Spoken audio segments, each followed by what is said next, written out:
In 1966, the Chicago Bears drafted the son of a Pennsylvania coal miner in the 4th round. Doug Buffone would go on to play 15 seasons for the Bears and later be named one of the 100 greatest Bears of all time. His allegiance to the Bears never waned, even when he took to the microphone and witnessed some horrendous Bears teams.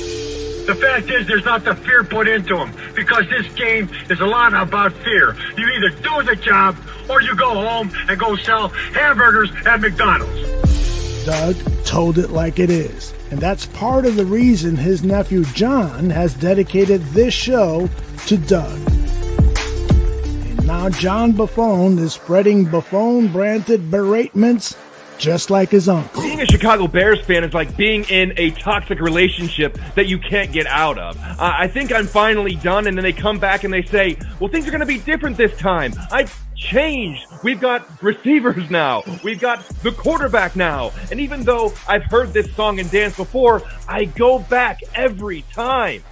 And he's got pep talks too. I love this team. And I know everyone watching and listening loves this team. So while we may be pessimistic and cynical, every one of us still has hope that the stars will align at some point. And if that ever does happen, you'll be glad you stuck around. John is telling it like it is here on Buffone 55. And joining John are Alyssa Barbieri, managing editor of USA Today's NFL Wires, including Bears Wire, and also Danny Shimon, lead game and draft analyst for the Barroom Network. Buckle up and bear down.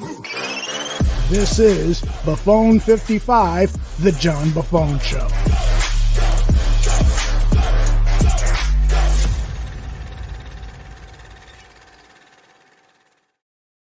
Hello and welcome to another edition of Buffone 55. It's a fast-paced approach at breaking down the Chicago Bears. My name is John Buffone. And you know, last week I announced that since this show began around 8 years ago, we've covered 70 Bears losses to only 50 wins. Well, let's make it a Butkus 51. The Bears won on Sunday against the Rams, and let's hope this is the start of a long winning streak, although you and I both know there's plenty to clean up with this Bears team. With me tonight are my two trusted companions, Alyssa Barbieri from USA Today's Football Wires, including Bears Wire, and the Barroom's game and draft analyst, Danny Shimon. Alyssa, I'm going to start with you. Is this the type of win that can propel a team into a nice winning streak, especially with the Panthers and Jags coming up, or do you still have some doubts? Well, I'm trying not to get my hopes up, but I think so. Maybe looking at their upcoming games, we already knew what they had as a defense, especially after even just the first game. Now, if the offense can just be consistent and score points, I think maybe they could be cooking, maybe put together a little winning streak, something that we haven't had a lot here on Buffone 55. No kidding. Danny, you weren't a fan of the defense that Matt Eberflus was known for when he came to Chicago, but something has changed with this defense. In fact, this was the 10th consecutive game that the Bears have held an opponent to 21 points or less. Can you give me a quick thought on this Bears defense and why it's gone to kind of that dated vanilla cover two heavy scheme to one that offenses are now having a lot of trouble with?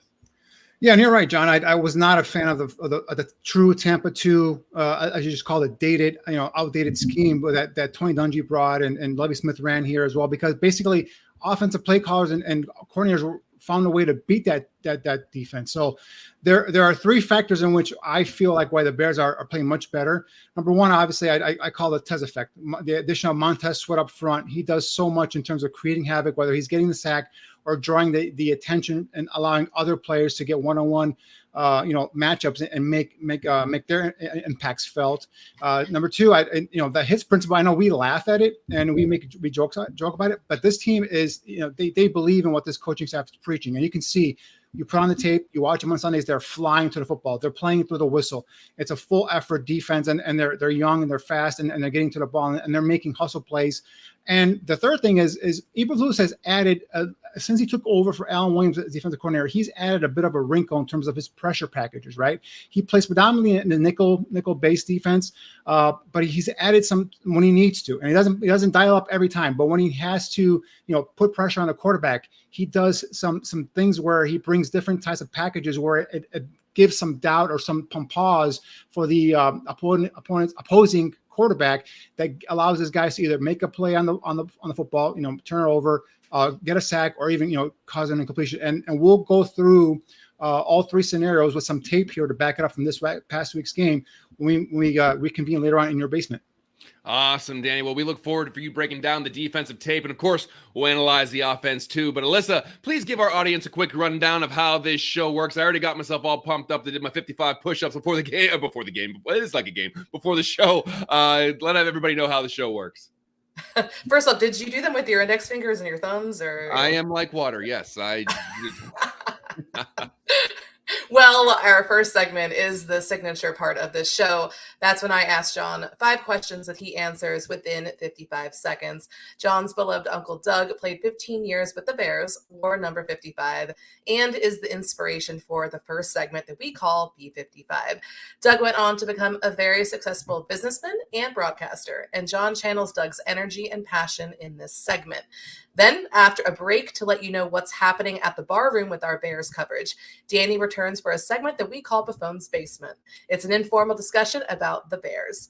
And in the middle of that segment, we're going to show you the Podfather's latest video essay. And then we'll finish things up with even more Buffone's Basement and address any questions that our live chat audience might have for us. So, John, I hope you're ready because I am all set with my 5 questions.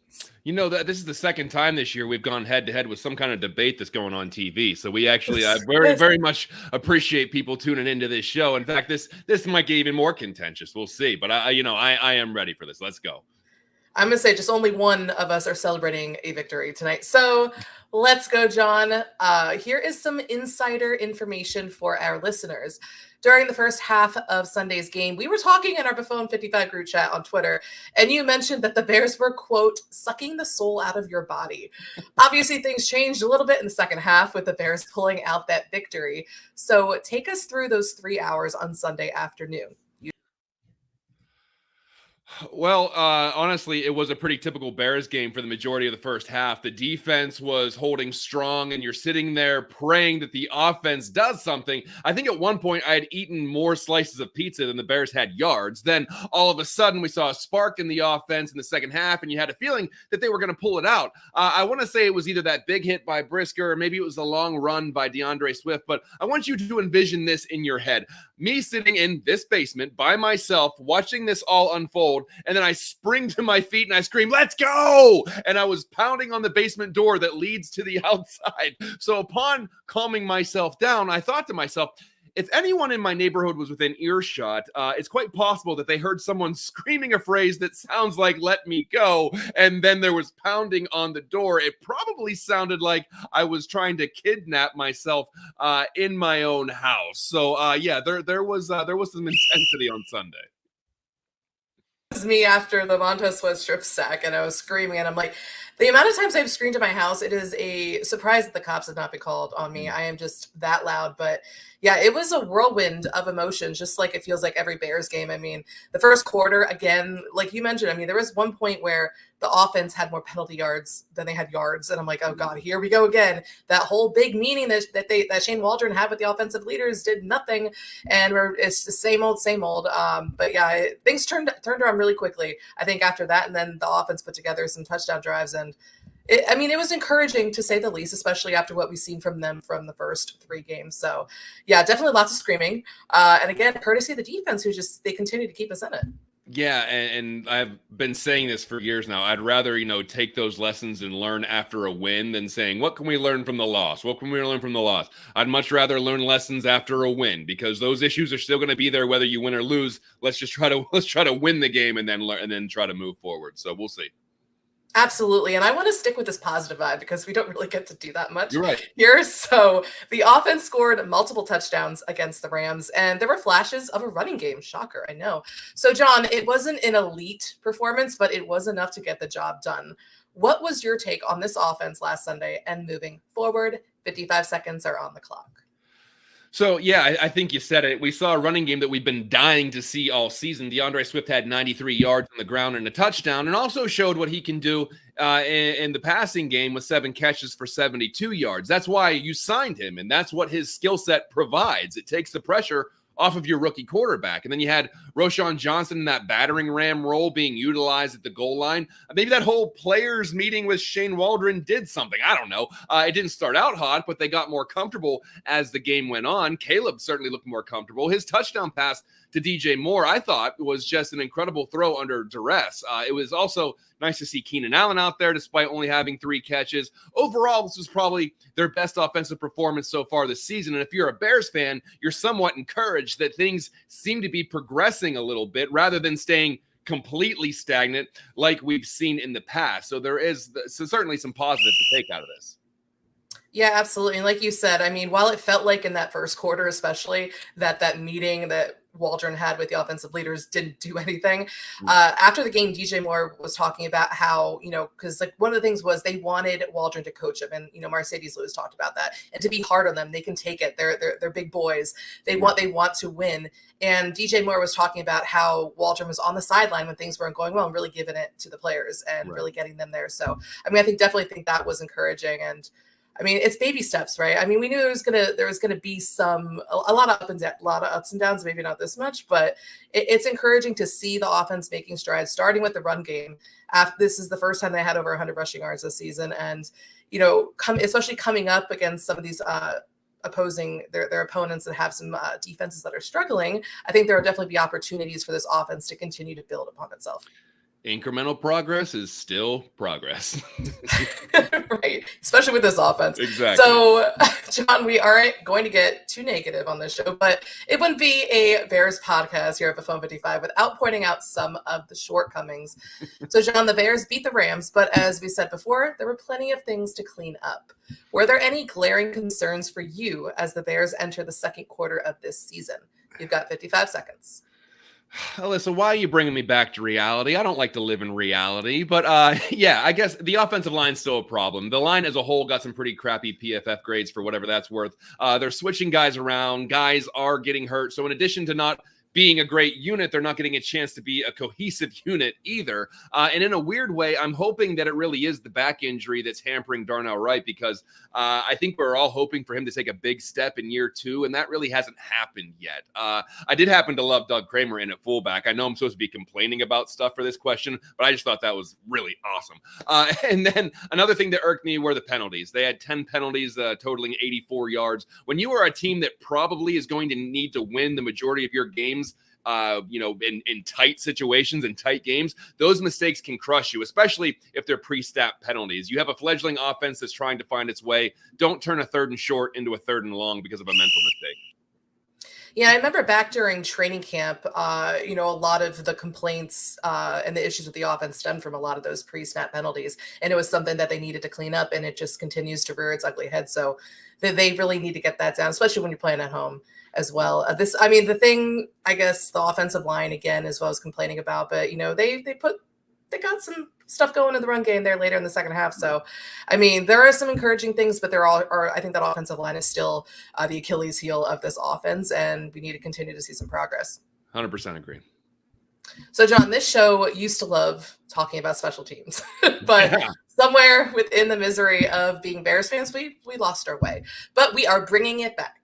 One of the stars of Sunday's game against the Rams was 4th-round rookie punter Tory Taylor, who showed off his leg and pinned the Rams deep on several occasions. So, John, is it fair that we're getting jazzed up? The clock starts now. Oh, Bears special teams, how I've missed talking about you. It has been too long. Look, Ryan Poles caught a lot of heat for using one of his limited draft picks on a punter, but good God, if he isn't a weapon in the field position game. Tory Taylor had 5 punts with an average of 55.4 yards per punt, including a 66-yarder, and 3 of those were inside of the 20. And according to FanDuel and Jacob Infante, Tory Taylor himself gave the Bears a 14.6% better chance to win against the Rams. A punter did that. Now, I know Caleb Williams told Taylor they weren't going to need him much this year, and that has been the punchline for a lot of jokes. But what isn't a joke is when you have a great defense and an offense that's trying to find itself, having a weapon like Taylor to completely flip the field position game is something that cannot be overlooked. I know I'm getting hyped up about a punter, but I don't care. Tory Taylor, absolute weapon. I remember back when the Bears drafted Taylor in the 4th round and like all of the crap that they were getting from national guys and just like, why are you taking a punter in the 4th round? And this is why, he showed exactly why they used that 4th round pick, because like you said, he's a weapon, and the way he flipped the field in the 4th quarter that really helps, seal that game at the end. I mean, that was everything. Just really impressed with what we've seen from him. I remember there was something on Twitter I saw about the percentage, like I think Tory Taylor added like 14% winning, or winning percentage or whatever to the Bears as it went on. And I'm just like, that's something special that they have in him. So, I mean, I know that, we don't want to see him punting as much, but until Caleb and the offense, really settle down, I mean, I don't mind him putting on a show like that, especially when it leads to wins. Oh yeah, and it's one of those things where I would never compare it to Devin Hester, but what I would say is you kind of got that feeling that that you have an absolute weapon in that position, and that you're going to have the advantage in that position, where that if you're, no matter where you are on the field, you're basically going to flip the field position because you have a guy that can kick it 66 yards if necessary.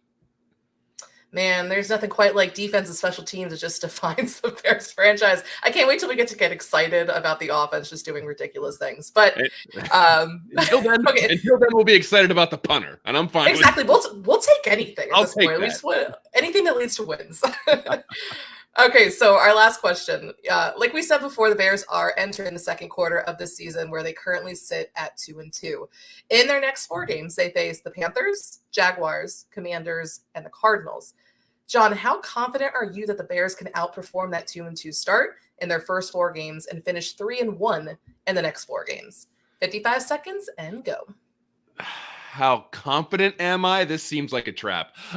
Maybe I have some Bears colored glasses on, but I think there is a chance to go 3-1 here. I know the Panthers are better with Andy Dalton, but I think losing to the Panthers at home would be kind of a devastating loss. Carolina is giving up an average of 32 points per game, and I think the Bears should win that game. The Jags are winless and look like they're on the verge of basically packing it in for the year. The Commanders, they may be legit, and it'll be the whole number 1 overall pick versus number 2 overall pick. That'll be the storyline. That's going to be a tough game on the road. And the Cardinals looked quite pedestrian, getting absolutely boat raced by the aforementioned Commanders. No, not that the Bears are a powerhouse by any stretch of the imagination right now, but you're hoping that the offense keeps progressing, the defense stays healthy, and Tory Taylor keeps booting bombs. So I think it is possible as I sit here on October 1st and say this, but we can look back on this on November 4th and talk about what a jackass I am. But that'll do it for the B55 segment. We got a lot more Bears talk coming up. But first, let's take a look at what else is happening with our Bears coverage here at the Barroom.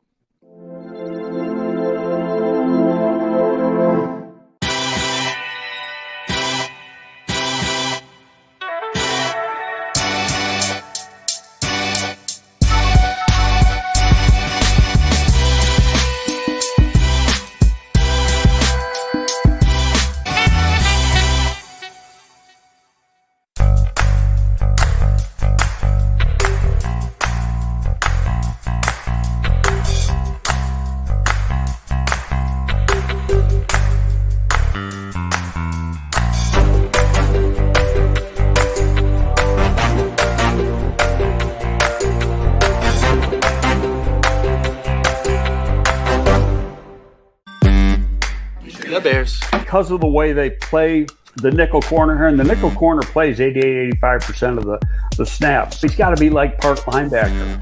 The Bears. When you're in a scouting room, there's going to be differences of opinion. The Bears. Well, you're looking at traits. And remember when he tested very, very well. The Bears. Greg, why are teams wrong on quarterback evaluation so up?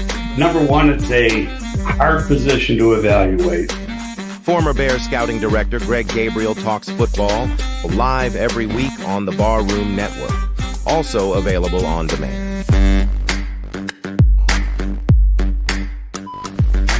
Join Dan, Aldo, and the Tooch as they bare their souls every Wednesday night. It's no ordinary Bears show. Besides plenty of Bears babble, there's movie and TV show talk and naughty nonsense.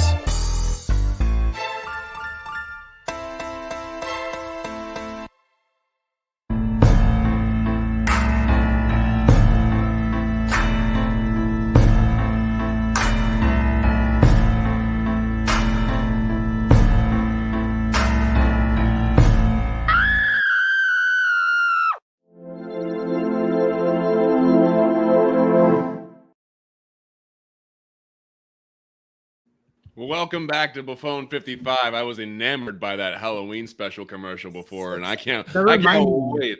I cannot wait. Oh, I mean, they got to get a costume again. Well, if you may remember, both you last year, I had a fake mustache that would not stay on my face until I legitimately glued it to my face during the break and then had to rip it off, which tore my skin off my face after the show. But I must admit, your commitment to that costume was above and beyond. Hey, you gotta stick to the bit, man. Stick to the bit no matter what. But welcome back to Buffone 55. Danny Shimon's back with us. Danny, I want to start with the offense here. Over the team's first 3 games, their rushing average per game got worse and worse. In week 1, it was 3.8. Then it was 3.2, and against the Colts, it was an embarrassing 2.3. You've been preaching that the Bears should stay committed to running the ball, and finally, the Bears did it, and it worked. They averaged 4.7 yards, and DeAndre Swift, who had 68 rushing yards in his first 3 games with the Bears, totaled 93 versus the Rams. What did you see? Why'd that happen?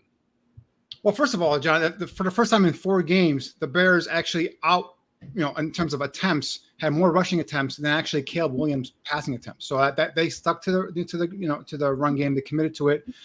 Whether it's that meeting that the veterans had with Shane Waldron or whatever it was going on the sidelines. But the fact they had 28 runs, I want to see more. That number's got to be in the 30s for me in order to be just totally happy. But we also saw things that we've been preaching here, right? We saw Caleb under center more. Okay, we saw the I formation. We saw power running back in the first and goal, and they put Doug Kramer, the center, at fullback, a jumbo package, and had Rashawn Johnson, who we've been clamoring for more of a power downhill in between a tackle runner as opposed to Swift.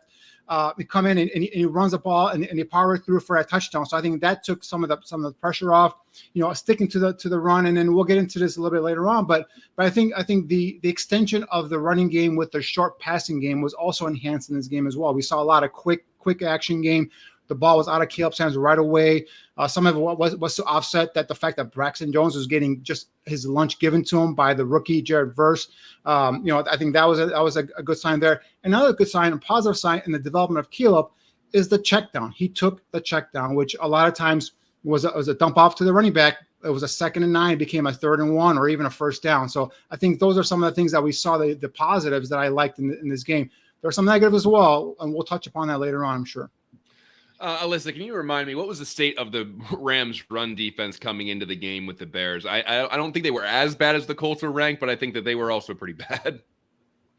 Yeah, the Rams ranked 30th in run defense heading into week 4. They were allowing 177 yards a game. But it is also worth noting that the Colts had the 32nd worst ranked run defense when they played the Bears last week. So I think, again, the opportunity was there, but it was the execution, and that's what the Bears were able to do this week. There is more good news for Chicago because they're going to have another opportunity to find success on the ground when they face a Panthers run defense that ranks 29th heading into week 5. So we'll see if Shane Waldron and this unit can build on that production.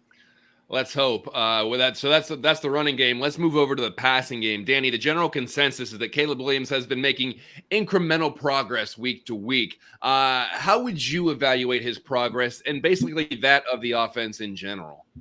Well, just look at it, guys. You can't look at Caleb Williams' pass game and say he hasn't gotten better from week 1, right? We saw it has been incremental. It hasn't been as fast as some people have wanted or anticipated, but he's getting better. And then my opinion is, his ability to make these NFL type throws. That, John, I heard you earlier, you touched on it. That throw to DJ Moore in the back of the end zone, that's an NFL type throw. If you look at the end zone copy of that throw, you barely sees DJ Moore, but the linebacker has his back to him, and he knows he puts it in a certain spot. He trusts DJ Moore to go ahead and make that play. Now, the one thing is I want to see him get better in terms of some of the long completions down the football field. We saw that overthrow to DJ Moore. I believe there was another one to Roma Dunze. He's got to get on the same page there. And then for me, DJ Moore is a little bit of an enigma right now. There's something going on there, not between him and Caleb, but something going on, in my opinion, between him and the coaches. So that's something we have to kind of keep an eye on there. But I just continue to get better. I like seeing Caleb under center. I like seeing him use that role, the play action. He's got to get better with his play fix, but continue doing that, because even though you don't have to run the ball for 5 yards a clip, but just a threat of handing the ball off, even if it doesn't suck up the second level defender, it freezes them in their spot, gives Caleb the opportunity to dump the ball over their heads and make big plays. Now I want to see now add some rollouts, get him away from pressure, get him making some easy throws. I like the quick game, getting the ball into the hands of his playmakers and like I said earlier, making that extension of the running game. I like, taking the check down. That's very important for development of a quarterback.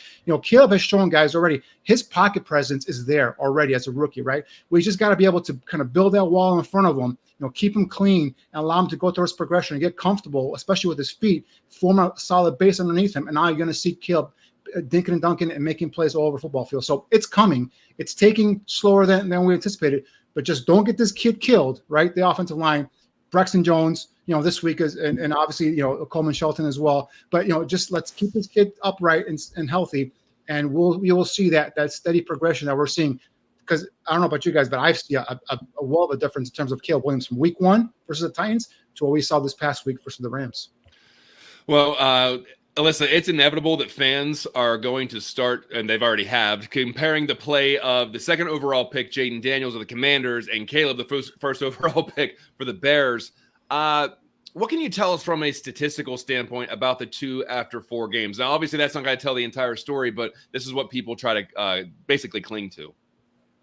Yeah, definitely. Statistically, Jaden Daniels has outperformed Caleb Williams through 4 weeks and exponentially. You look at Williams, he's completed 61.7% of his passes for 787 yards with 3 touchdowns and 4 interceptions. Meanwhile, Daniels has had an historic start, completing 82.1% of his passes for 897 yards with 3 touchdowns and just 1 interception. And then when you look at the run game and what they bring, obviously Daniels has been much more active as a runner, which isn't really a surprise after seeing what he did in college. He has 46 carries for 218 rushing yards and 4 touchdowns. Meanwhile, Williams has 16 carries for 79 yards. And like you said, it's important not to overreact one way or the other, because I think if the roles were reversed and, Williams was the one having this lights out start to his rookie season, I think it would be really easy for us to kind of fall into that trap as well. 1 season or even 4 games doesn't make an NFL career. But, like you said, naturally, there's this competitive nature between these fan bases, especially to have the best quarterback in the draft class. And you're seeing that already on social media and all that. But it's clear that both Williams and Daniels have the potential to be great for a very long time, which I think is really exciting for the NFC and for both teams, for both the Bears and the Commanders. Yeah, and that's only going to get magnified whenever these two teams meet in a few weeks, whenever it's going to be Caleb Williams versus Jaden Daniels. And so regardless of what the team is, the team around him is going to be Caleb and Daniels. That's going to be the main storyline there. And speaking of Daniels, Danny, I'm not sure what you've seen of Daniels so far, but can you offer anything from a scouting perspective and tell us why he is performing so well? A lot of people are, tipping the hat to Cliff Kingsbury, and some people are talking about just the way that his high completion percentage, and then they're talking about Shane Waldron and Caleb in the offensive line. So what have you seen for with Daniels and why he's been able to really hit the ground running? So this is something that's really, the national media has been writing this story, and it's starting to piss me off. So guys, sit back, relax, and get the popcorn, because I'm going to go off here. Because first of all, coming out of college, we said Jaden Daniels, a 5th-year starter, 51 career starts. It was more pro-ready for NFL type of system coming out than Caleb was, right? Caleb, I think, only had 30 starts between Oklahoma and then USC. So that's one thing, right? So Jaden already was more pro-ready. So he comes in with Cliff Kingsbury, who's got this not I want to say college or gimmick opposite, because Cliff has made some changes to his offensive style, going back to college after he got fired from Arizona, going to USC, spending 2 years there with Caleb, and then coming back. Cliff is more committed to the run game. We saw, Brian Robinson and Austin Eckler when he was in there. These guys committed, and even Jeremy McNichols. These guys are committed to the run and getting to that run game, right? And then the other thing is that interior of the offensive line for Washington, right? Their tackles might be journeymen, but look at their center, Tyler Abadish, from the kid from Wisconsin, who used to be from Dallas, a former Pro Bowl center. Sam Cosmi, a 2nd-round pick at guard. Nick Allegretti comes over from the Kansas City Chiefs at other guard. So, they've done a good job of keeping him upright and protecting him. And the other thing is Cliff Kingsbury has given Jaden Daniels options. the ability to always get rid of the football, right? And Jaden does a good job of going through his progressions and then finding the outlet guy. There's always some guy open for Jaden to get rid of the football. Now, the positives for Jaden obviously is his ability as with his feet. He's a dual threat quarterback. He's a guy that can use his feet. If you go back over his numbers, the yards, the total yards passed, it's all about 100 yards per difference. Touchdown passes are about the same. Obviously the completion percentage is an outlier. That's because of the offense I believe he's in. He's always completes, easy 4 or 5 yard, passes off to guys in the flats. The other thing is the interceptions for Caleb, which he has to bring down. But the big outlier, obviously, is the 4 rushing touchdowns for Jaden Daniels. And I think that's where now his team finds more success on offense. Caleb is a pocket quarterback. Caleb has tremendous pocket presence. He can get away from the rush, but he's not looking to run. He's the guy that wants to create time for his receivers to get open down the football field. And again, he's behind a tattered offensive line that really it doesn't give him much time. And when it does give him some time, he's got to go through his progressions and find a guy open. So I think this is just a national media a story that they're kind of hammering at each other. Both guys are going to be good quarterbacks. Both guys are going to be successful in the NFL. Not sure why they continue wanting to pit one against the other. So I know if you give Caleb a Pro Bowl center in front of him and 2 solid guards, I'm sure he's going to have the same kind of success that Jaden Daniels has been having too as well. The other thing Jaden Daniels does have over Caleb right now, early on, is more accuracy on the deep ball, right? So that's something that we can see, some of those throws that he's made. Plus, guys, the most pass attempts he's had in the game was 30, which is this past week against Arizona. Caleb had a 50-burger in his 3rd game already, and he had what was he at against Houston? So, again, I think it's the offense. It's a play caller. It's a combination of committing to the running game, a better offensive line. I think all that comes together. But still, if you look at the numbers, besides the completion percentage and the rushing touchdowns, there isn't really that much of a difference other than the team records. Excellent breakdown, Danny. I appreciate that. And hey, before we jump over to the defense, I want to ask a question that we got in the chat here from Cliff. It says, question, what do the hosts think of the Bears consistently being better in the second halves now? Danny, does that come down to adjustments, or what do you think has happened in the second halves of these games where the Bears have been able to come on stronger? Yeah, Cliff, I've noticed that specifically on defense, right? Well, whatever the adjustments are made, whether they're at the half or, kind of going into the half, looking over the, the first half, the way that the teams are attacking the defense. I think defensively the Bears come out. You see them much stronger in that second half, whether it's the pass rush, whether it's the coverage. They just don't give up much points in the second half. Offensively, I think this game we saw a little bit of a big of a surge there going into that second quarter, and then kind of that took over in that second half as well. But if offensively they can continue to get better and just from jump, of the kickoff and keep going, I think that's going to only help them. But defensively, I definitely have seen where the Bears are much stronger in the second half than they are in the first half. And Alyssa, this is something that you and I have been talking about for years, about the inability to make adjustments at halftime when things are going wrong. And now all of a sudden we're seeing them come on strong a little bit. How much of that is, in your opinion, just a really good sign that, they're actually taking what what's going on in this first half and making the proper adjustments in the second?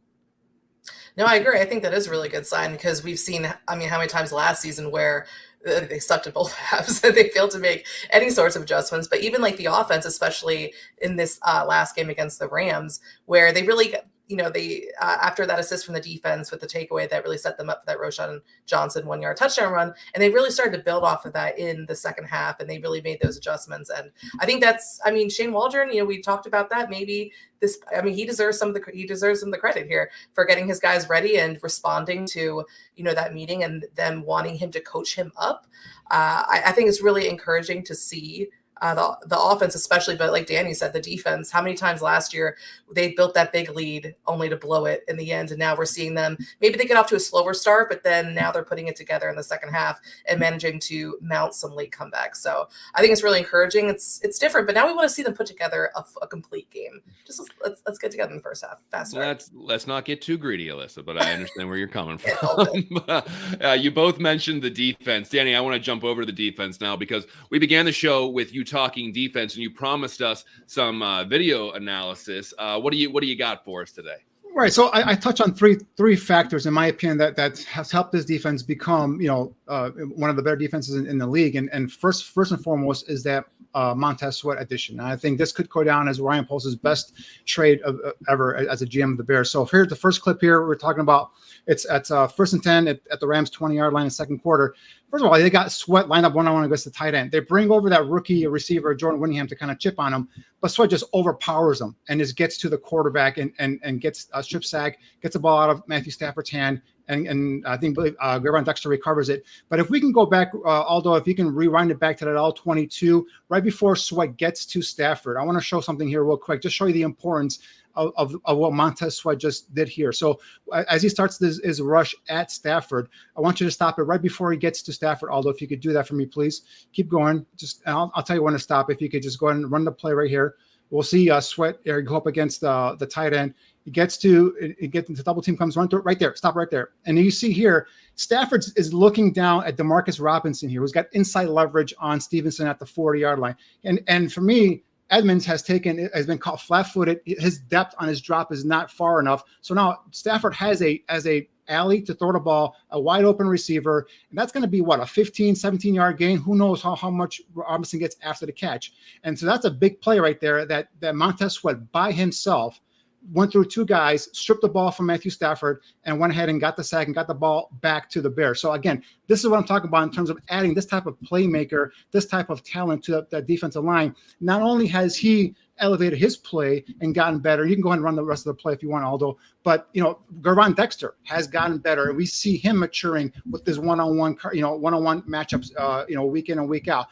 Andrew Billings takes on two guys, it looks seemingly like every play, but he's gotten better. And so we see these guys coming in and making plays because of the attention and the impact that Montez Sweat has brought to the team. So that's first and foremost, I think that's one of the big reasons why we've seen such a jump and an improve in this Bears defensive front as a whole. The second play here we're going to play, we talked about the hits principle, right? We talked about rallying to the ball, playing fast, and also playing smart. And this play here we're going to set up, this is a 3rd and 15. Okay, this is a late in the second quarter.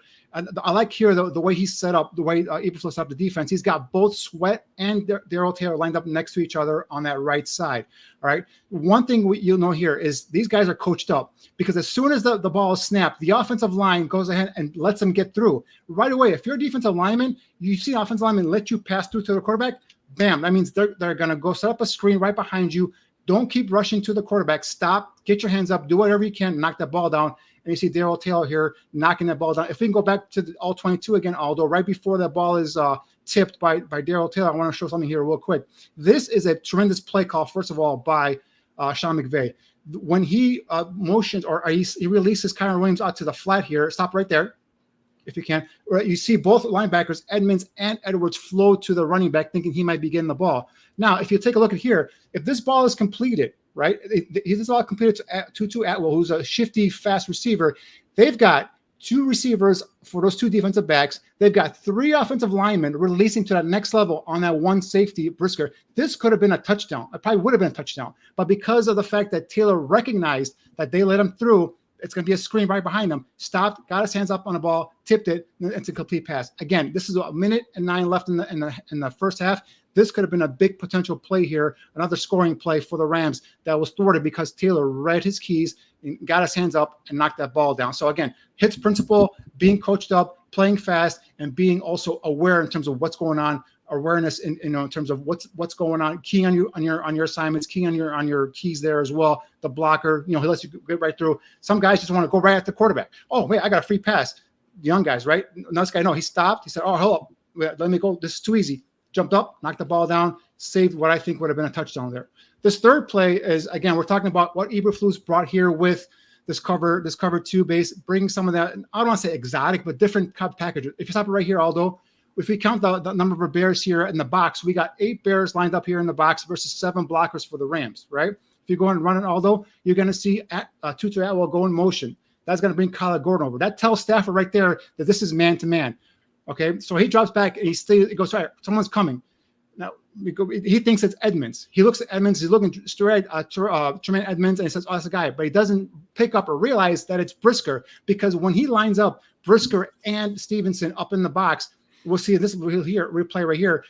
the rookie receiver Whittingham is kind of thrown for a loop there. It's like, oh, what do I do? Who do I go after here? He kind of lets Brisker go, right? Stafford's looking at Edmonds, thinking Edmonds it's a blitzer guy, and here comes Brisker wide open, unabated to the quarterback with the sack. So again, this is him.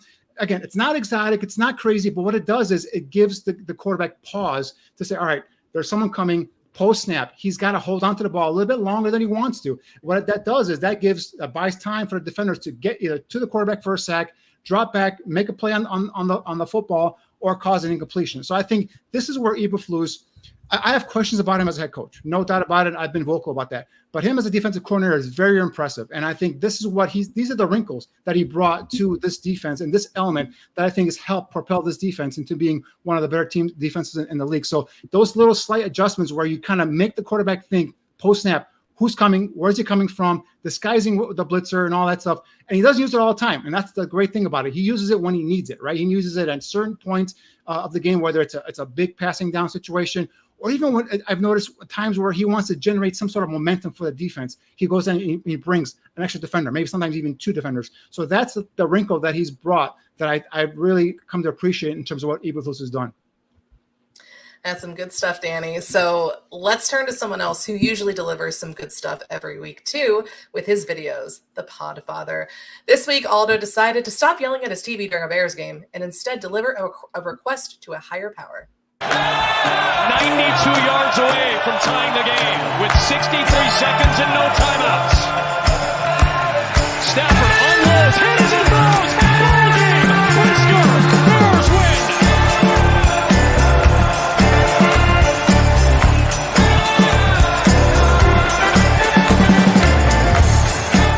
Ah, dear football gods, I come to you but with a simple prayer. A long winning streak for us long-suffering Chicago Bears fans. Jarred out by Edmonds, and that's a Bears winner. Last year, all you gave us was a 2-game winning streak. Hand off to Herbert. Finishes it off, the touchdown.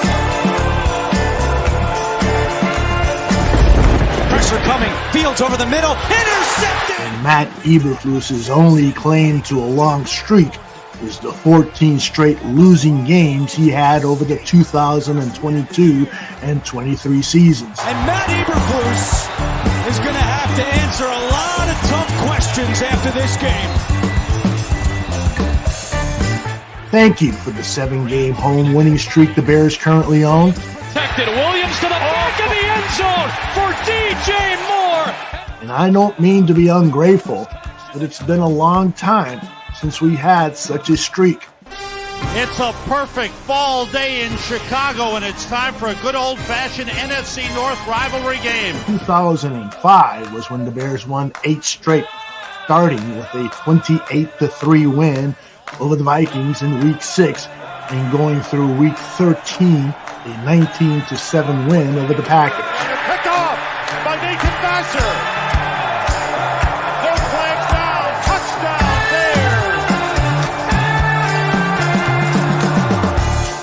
An 8-game winning streak for this season isn't much to ask, dear football guys, especially considering that 4 of the Bears' upcoming games during that stretch are at Soldier Field. 1 is at a neutral site, and 2 are on the road.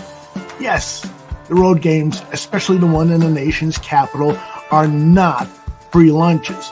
But back in 2005, the Bears did beat John Fox's Carolina Panthers and John Gruden's Tampa Bay Bucks, 2 playoff-bound teams. That's exactly the way the Bears finished the game against Carolina last week with the sack. The point of this prayer is that the Bears need to reverse the losing culture they've cultivated over the past 5 seasons. The Monsters have been mired in mediocrity or worse. Throwing deep. He's got a man out there, and it is juggled and dropped by Robert Tonyan. Good air now. Deep downfield, wide open. Ray Allen. With Hutchinson coming, that ball is out. Darnell Wright kicks it in back of the end zone. 2 points for Detroit. Chased by Garrett, flushed, looking, sets up, throwing deep. Hail Mary, end zone, deflected, tipped, and intercepted. Darnell Mooney, achingly close to a game winner, and instead the Browns survive. Mooney had it on the ground. Listen, football gods, I'm not asking for a Super Bowl title. This year, all I'm asking for is a win over the Panthers, Jaguars, Commanders, Cardinals, Patriots, Packers, and Vikings. Then my heart can take road losses against the Lions, Niners, and Vikings. I have one more request, a small winning streak of 3 wins to finish the season. Wait, that's 12 wins. Could you throw in a playoff win or 2, please? Aldo Gandia for Buffone 55.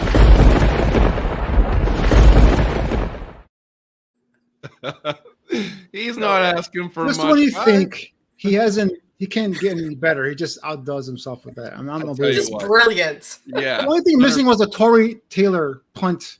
Oh, I'm sure The that's halo coming above at his some head, point. too. I'm sure that's coming at some point. Between your defensive breakdown on the video, Danny, and Aldo's video, I just sit back and I'm like, I forget, I'm like, oh crap, I'm supposed to be talking eventually, but I just like to sit back and watch you break down tape and the stuff that Aldo produces. I tell you what, top notch. There's no one better. And a lot of comments on Aldo's hat. That is a sick hat. We got to figure out where he got that. But the one thing about Aldo, I love his tapes. They're awesome, but brings back some bad memories. Oh, Man, yeah. just some of the losing. And then now Darnell Mooney isn't dropping a pass in Atlanta, but he couldn't catch that tip in his belly versus Cleveland. But anyway, I digress. Yeah, I thought this is a positive show. We're coming off a win and like reliving like the worst things imaginable from last season. I'm like, whoa, let's try this positive. I'll tell you what, like there was a few of those plays. I don't know if eyes closed. I'm just like, oh no, not again. Like I'm trying to, those are supposed to be suppressed memories that we don't talk about anymore. But let's try to have a little more fun. Let's try to be positive here. It's time to play the game that I hold as another tribute from my Uncle Doug, and I call it buy, sell, or... This is moronic.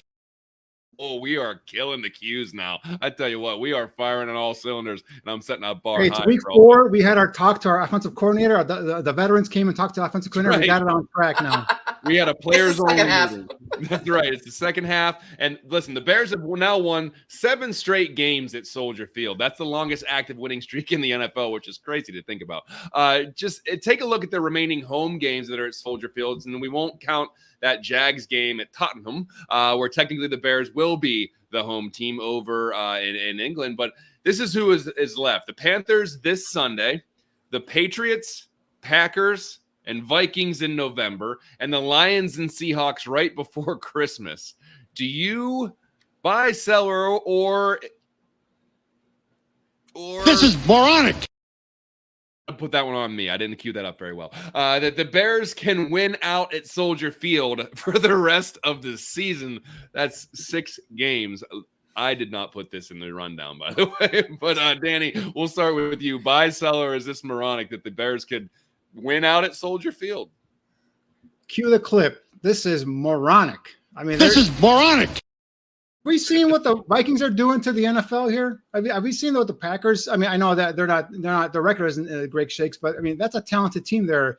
And then we got Seattle, who just lost their first game last night, and then obviously the Lions, right? So, well, I think these next 2 games, possibly even 3, give the Bears a great opportunity if they again stick to that run game, commit to the run game, get a more balanced attack, and the Caleb continues to get better. And defense, sticks where they are or even gets better themselves. I think they have a chance to put together a nice win streak here, kind of propel themselves into that playoff conversation. But to go unbeaten at home, I don't think it's going to happen. Alyssa, buy, sell, or moronic? I'm sorry, but Aldo, cue that clip up. This This is moronic. The NFC North is just the best division in the NFL right now, and the Bears have to face the Vikings, Lions, and Packers all at home, and then on top, obviously, another time on the road. But why I think they have a better chance to maybe sneak out a win at home. Chances are one or more of those matchups at Soldier Field will be losses. There's no denying Chicago's success at Soldier Field, but the Bears' 2 wins this season at home have come against 1-win teams, the Titans and the Rams, and every team in the division right now has a 500 record or better. And like Danny said, just you look at what the Vikings especially are doing, and then the Bears haven't beaten the Packers since 2018. Until Chicago proves that they can beat a winning team, I'm definitely selling this and calling it moronic because, I don't see it happening. I really hope I'm wrong. Please prove me wrong, and I will get on the show and I will own up to it. Yeah, for me, clean sweep. Run it, Aldo. Don't leave me hanging. This is moronic. Listen, I like to think positively about the Bears. Maybe I don't always portray that, but I always try to. I eventually become delusional and talk myself into something that they can do, which they probably won't. But I can't see them just running the table at home. As much as I would love to see that, I just can't see it happening. You got to prove it to me before I'm gonna believe that it can be done. So clean sweep of moronic. Although I'm sure we all wish it could happen, I just don't know if it will. So you know what? Let's go ahead and just look at this Sunday's game. Let's stay in the short term here versus the Panthers. Listen, the now that we're on Tuesday night, the injury status gets a little harder to read because we're earlier on in the week here. But Alyssa, do you have any input on the injury status with the Bears and even the Panthers? Are you hearing anything? Yeah, like you said, we won't get the first injury report till tomorrow on Wednesday. But let's start with the Bears. On Monday, Matt Eberflus provided an update about left guard Tevin Jenkins, who exited Sunday's game with a ribs injury. Eberflus told reporters on Monday that Jenkins is day-to-day with bruised ribs, so that's definitely something to watch this week. If Jenkins can't go, it's most likely going to be Matt Pryor at left guard and our favorite, Nate Davis at right guard. Chicago does have 3 players who are eligible to come off of injured reserve this week. Long snapper Patrick Scales, offensive tackle Larry Borum, and defensive end Jacob Martin. The Bears can open the 21-day practice window for each of those players this week, so we can keep an eye on that. And then on the Panthers side of the ball, there are some big injury concerns for them on defense. Carolina already lost their top defensive lineman Derek Brown to a knee injury in week 1. Now linebacker Shaq Thompson suffered a torn ACL in last Sunday's loss to the Bengals, so his season is done. And fellow linebacker Josie Jewell will miss at least a couple of games with a hamstring and groin injury. So that means it'll be Claudin Cherylus and Trevin Wallace, who have a combined 6 career starts, both getting the starting out against Chicago. Good stuff. Good to know as we head into Sunday. A lot of things can change up into that point, but at least we have a good starting point of what might happen going into the weekend. Danny, I never thought I'd have to talk about Andy Dalton again on this show, but here we are. He was 3-3 when he started. He was a starter for the Bears in 2021, and lifetime against the Bears, he's 0-2. What do you anticipate we will see from Andy Dalton and that Panthers offense on Sunday? Is this the Andy Dalton game? Hopefully, no, I'm just joking. No, but obviously the Panthers offense looks night and day better with Andy Dalton back there running it as opposed to Bryce Young, last year's first overall pick. So, I think you'll see a veteran back there who's able to handle pressure, who's seen every single, coverage and all that stuff. So we talked about in a previous clip here defensively, some of the things that Eberflus is doing to generate some pressure. And that's the one thing that defensively, we didn't touch on is I do have some concerns in terms of just, the run game.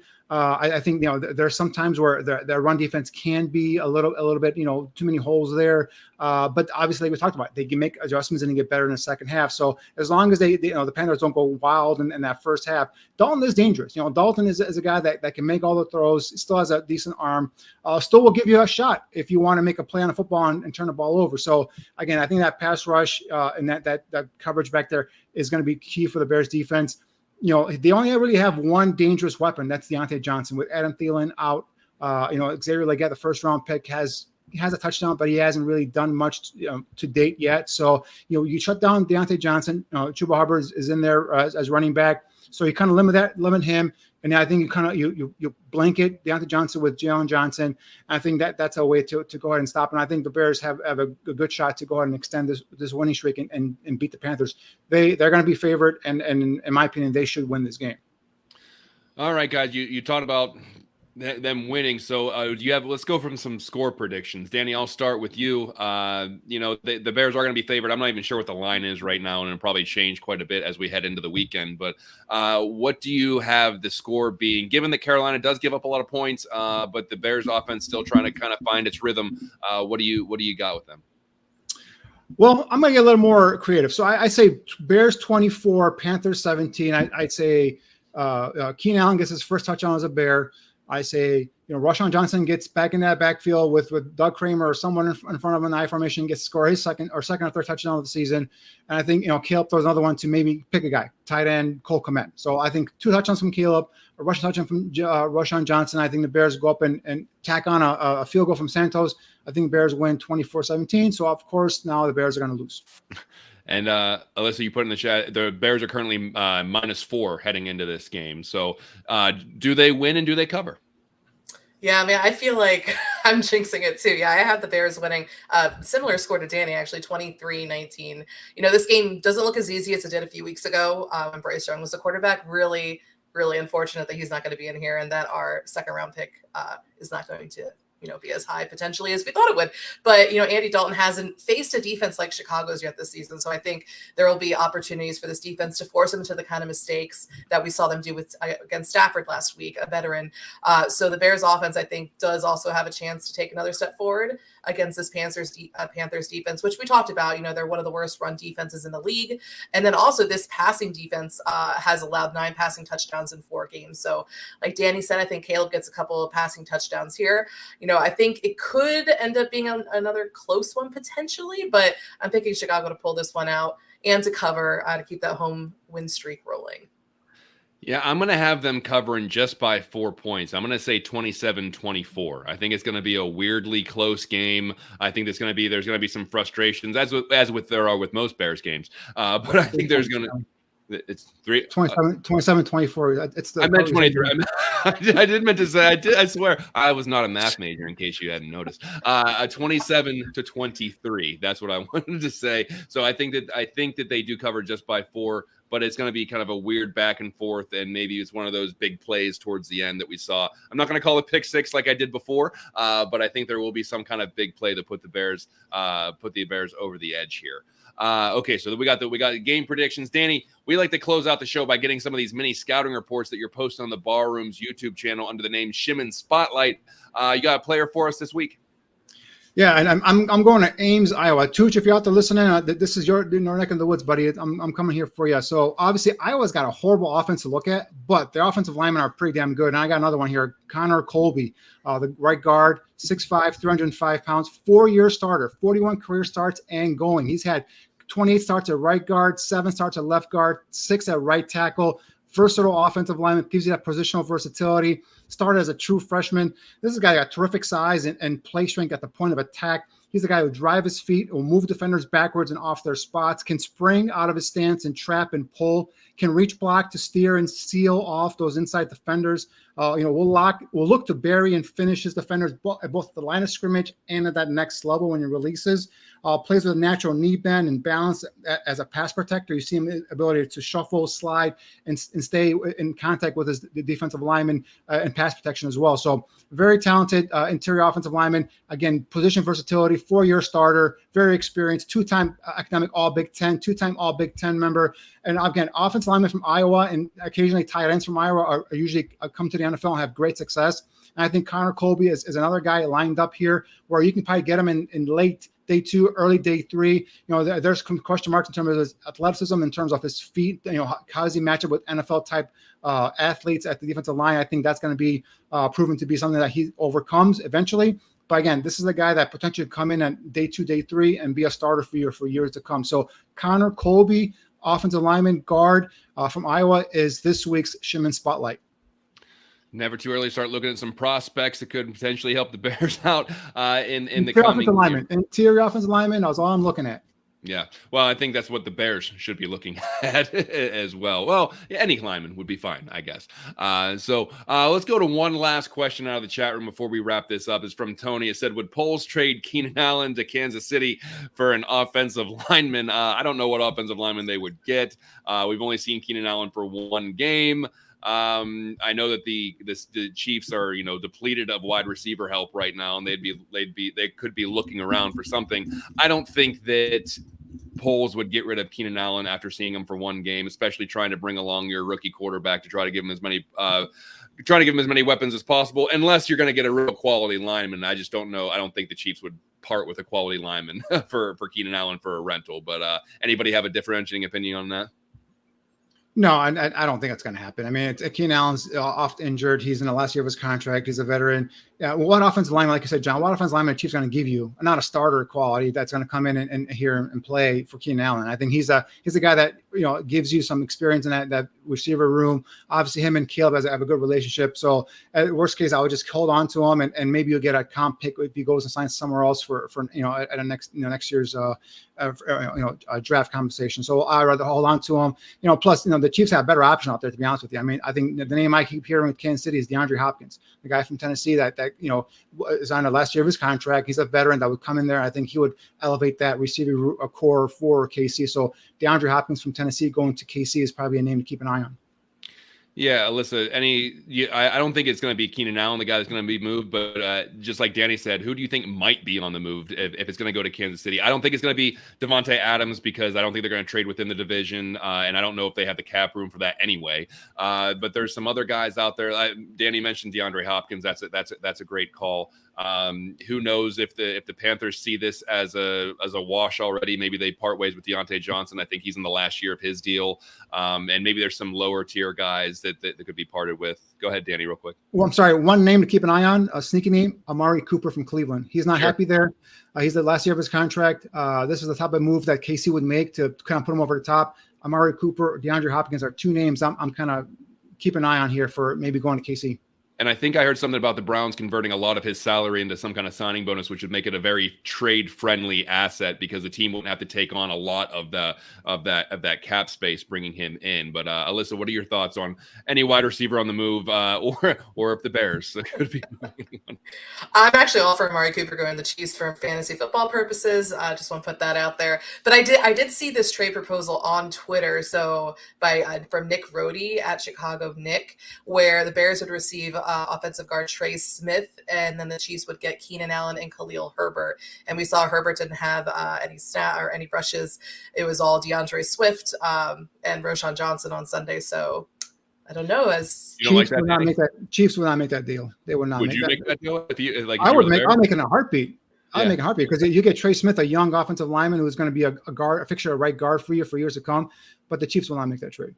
Yeah, it's almost like you're really mortgaging your future for a couple of guys. Like Khalil Herbert's not going to be, I think it's his last year of his deal, if I remember, and Keenan Allen also in the last year of his deal. You'd be getting two rentals for a guy that could be starting for a long period of time. And but those are two needs that with Pacheco going down and Rice and Hollywood Brown also being out, the Chiefs are in need of some weapons on the offensive side, and if they're trying to get that three-peat that no one else has ever done, maybe they would, but I think they're too smart of a franchise to mortgage the future just to try to get some mid-range assets moving forward. If I'm a Bears fan, I'd be fine with that, but it is what it is. So, all right, well, that's going to wrap up this edition of Buffone 55. The next Bears-related show on the Barroom Network is tomorrow, Wednesday, Bare Their Souls. But before we get out of here, Alyssa, tell us what you're working on over at USA Today with the Wires.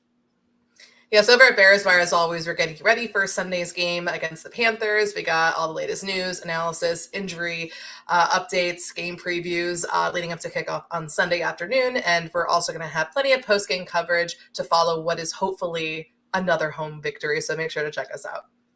Let's hope so. And Danny, like we always say, it's always draft season. What game are you looking for in the college ranks? Which game are you looking forward to watching this weekend? Well, again, I'm looking for teams that match up prospects on both sides of the line. Obviously, I'm looking at defense and offensive linemen right now, and Clemson versus Florida State. I know Florida State's fallen on hard times, but they have a couple players there on defense, and that's Marvin Jones Jr., the transfer from Georgia, 6'5", 255, already has 4 tackles for loss, 3 sacks. He's a defensive lineman / edge rusher that I'm keeping an eye on. Also, Patrick Payton, also on Florida State, another rangy, athletic, 6'5", 250-pound defensive end / outside linebacker, depending how you want to utilize him there. 4 sacks, 6 tackles for loss, going up against Clemson, who's number 15th in the nation right now. But they have, junior right tackle Blake Miller, 6'6", 315, and then Tristan Lay, the left tackle, number 71, 6'6", also 315. Both guys potentially have NFL futures there. So, I'm looking for guys that go up against each other there and kind of, grade their tape and see how they perform against, a higher competition there. Right on, right on. Always draft season for Danny Shimon here at the Barroom Network. But like I said, that'll wrap up this edition of Buffone 55. We appreciate everybody tuning in, whether you're on the live version, the podcast version, the audio version, or the video version. No matter if you're watching us on YouTube, Spotify, Apple Podcasts, or any other way that you're listening to us or watching us, we appreciate you. So that'll do it for us. For Danny Shimon, Alyssa Barbieri, and Aldo Gandia behind the scenes, I'm John Buffone. Enjoy the game, everybody. We'll see you next week.